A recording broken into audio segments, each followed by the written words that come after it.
GPO పోస్టుల భర్తీకి సంబంధించి గవర్నమెంట్ ఒక కీలకమైనటువంటి నిర్ణయాన్ని అయితే వెల్లడించింది. దానికి సంబంధించి డైరెక్ట్ రిక్రూట్మెంట్ కోసం అని చెప్పేసి ఒక జీవోను కూడా రిలీజ్ అయితే అయింది. అందువల్ల అది నమ్మకంగా మనం ఈ వీడియోలో చెప్పగలుగుతున్నాము.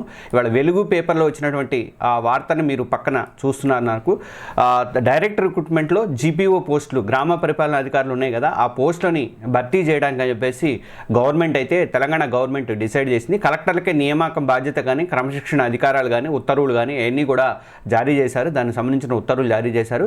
కొత్తగా చేరే వారికి 3 ఏళ్లు ప్రొబేషన్ పీరియడ్, బాండ్ రాయాల్సిందే.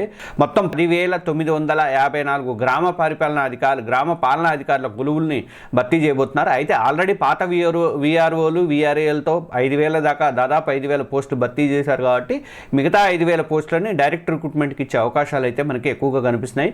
ఇంకా 5,000 పోస్టులని దీంట్లో భర్తీ చేయబోతున్నానని చెప్పి చెప్తుంది. దీనికి సంబంధించి రెవెన్యూ కార్యదర్శి లోకేష్ కుమార్ బుధవారం ఉత్తర్వులు అయితే జారీ చేశారు. ఇందులో పాత ఉద్యోగుల సర్దుబాటు పోను, మిగిలిన భాగం అంతా కూడా డైరెక్ట్ రిక్రూట్మెంట్ పద్ధతిలోనే భర్తీ చేసే అవకాశం ఉంది.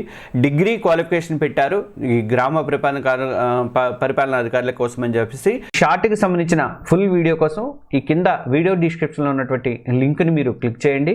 అక్కడ మీరు పూర్తి వీడియోను చూడొచ్చు. అలాగే తెలంగాణ ఎగ్జామ్స్ ఛానల్ని సబ్స్క్రైబ్ చేసుకోండి, బెల్ ఐకాన్ కూడా ప్రెస్ చేయండి. Thank you.